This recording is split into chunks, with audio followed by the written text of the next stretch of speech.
Hey, back again, Dr. Bones Show. Talking a little bit about pressure, in this case, pressure in liquids. What happens when you go down, way down in the water? Can you go down as far as you want, or something bad might happen to you? Well, probably as you go lower and lower. For example, here I've got my yardstick here. The further down you go, the greater the pressure gets. So everything above you is pressing down on you. All right, so you can't go very much more than 100 feet, for example, as a scuba diver, as you'd have 3 atmospheres of water on you, plus all of the atmospheric pressure, right, from the gases above you pressing down. That's 4 atmospheres, okay? So the further down you go in the liquid, the greater the pressure. And it's easy to see with this example here. I've got a cylinder here, or just a water bottle with 2 holes, one at the top and one at the bottom, or one higher and one lower. And what I'm going to do is pull this tape off. What will happen is the water will shoot out of the holes. Now, if the pressure is greater for one of the holes, then the water should be shooting out further for that hole, right? Greater pressure, velocity, horizontal velocity should be greater. So the bottom hole should have the greater pressure, and it should have the greater horizontal velocity, all right?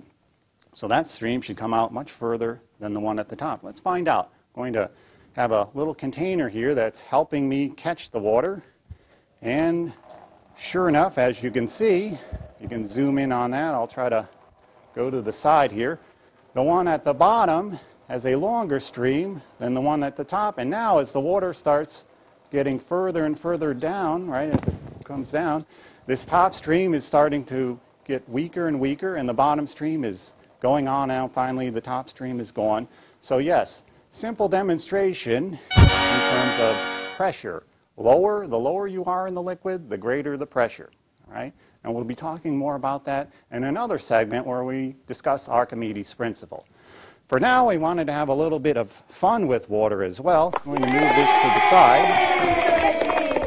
And since we understand that pressure increases as we go lower and lower in the fluid, here I've got a little container here.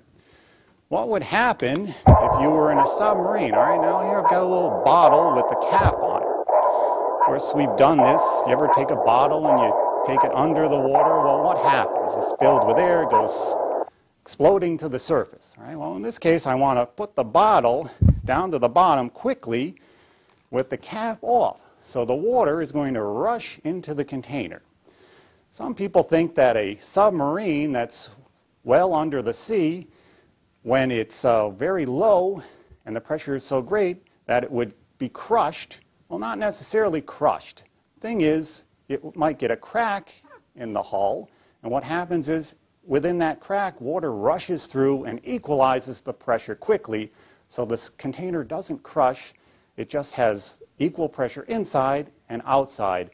So unfortunately, if you're in a submarine like that, you're quickly going to be drowned, but you're not going to be crushed by the container crunching around you. So it's equalizing pressure. So when I put this into the liquid quickly, right, you can see it quickly sucks in the water, equalizing the pressure, and it's now at Davy Jones' locker, at bottom of the sea.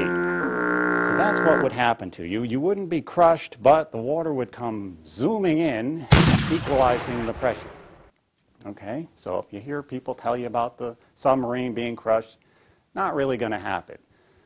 Bad news in the end, but you won't be crushed. Interesting things with water that you can do. Say you've got a container and you want to get the water out quickly. Got a container here, I'm going to fill it with some water and then simply dump it out.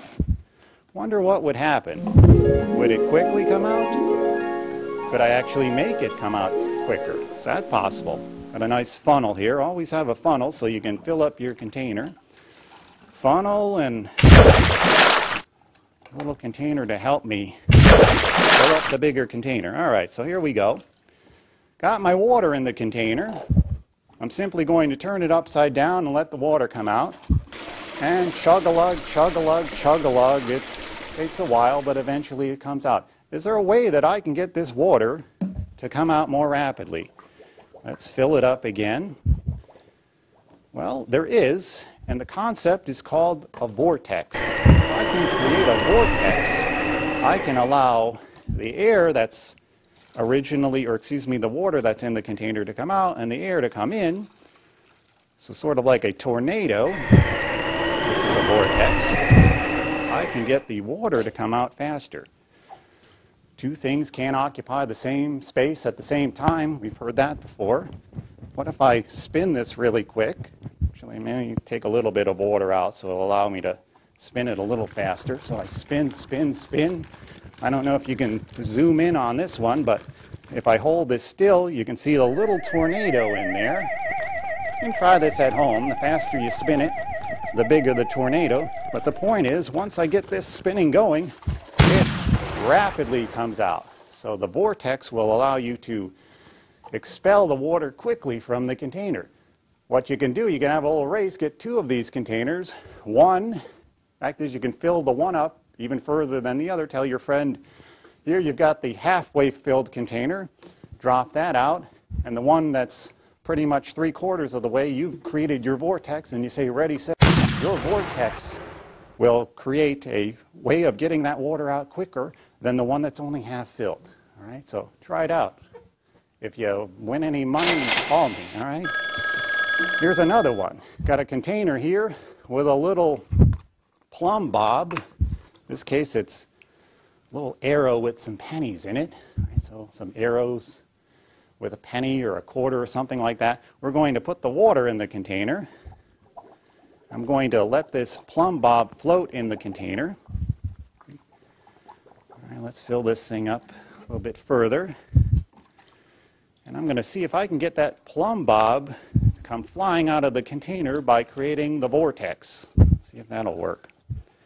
Okay, so here we go. So here's the plumb bob in the container. All right, so that's going to be floating in the container. Let's turn it upside down. See it floating near the top. Now, how am I going to get this plumb bob to come out of that container if it's floating at the top? I'll create a vortex. Now, this is really neat because you can see that plumb bob actually gets caught in the vortex sometimes, and then when you release your hand from the bottom, it comes shooting out. So let's see if we can get that to go faster and faster. Get that plumb bob. And there it goes. See, the plumb bob's gone. That's already gone, and then there comes the water again. So try that out. Get yourself something that will float at the top. Tell people that'll be coming out. They'll say, how is that going to happen? Well, it'll happen when you create a vortex. So try that out. Really neat. Another thing I wanted to do, fun with water here, let's see if we can test our lung capacity, at least my lung capacity. Get yourself a container like this. You can progressively put in volume amounts. I don't know if you can zoom in here on the numbers. A little bit closer, I've got these numbers here showing 1 liter, 2 liters, 3 liters, and so on. So what I did was I found a way, I guess we're kind of, oh, there we go. All right, so there you go, like half a liter, 1 liter, 1.5 liters, 2 liters, and so on. What I'm going to do is fill this completely with water, and I'm not going to be dumping the water out, but I will be putting a tube in the end.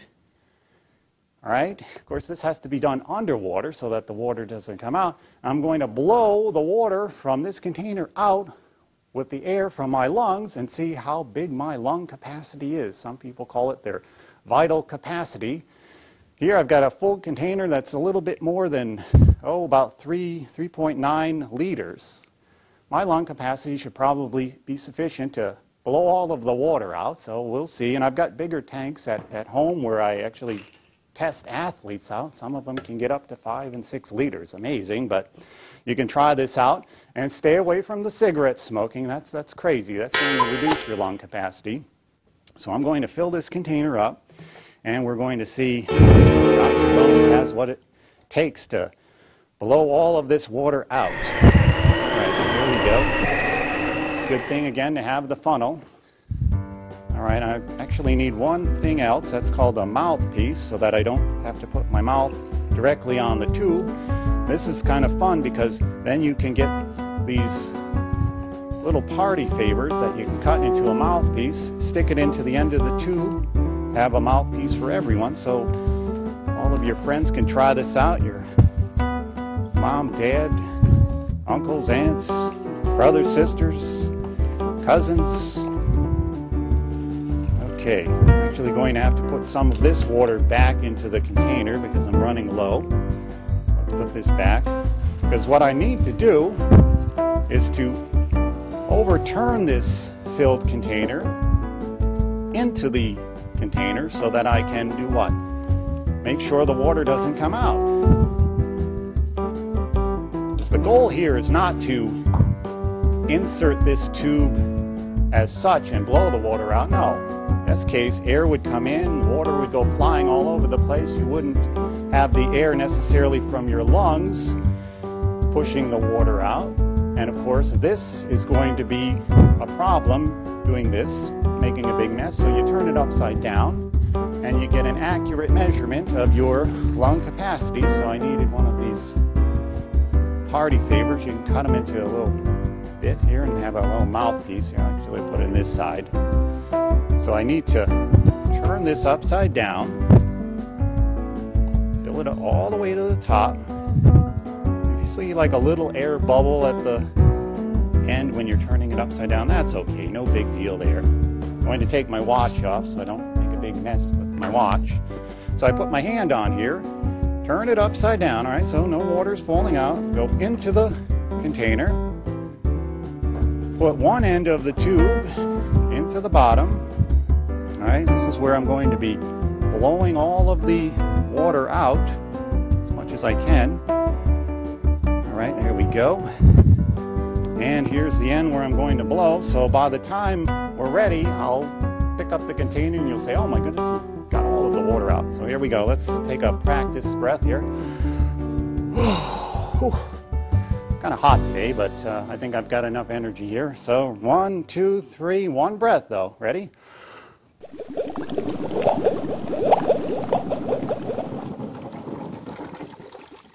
Oh, yes. I think we've got success here. And I put my hand on the bottom and pull it up so that we don't let any water come out. And it's all the way to the bottom. So all of the air, or excuse me, water came out and I filled it up with the air from my lungs. So there you go, a lung capacity experiment that you don't make too much of a mess, but you can have some fun with water.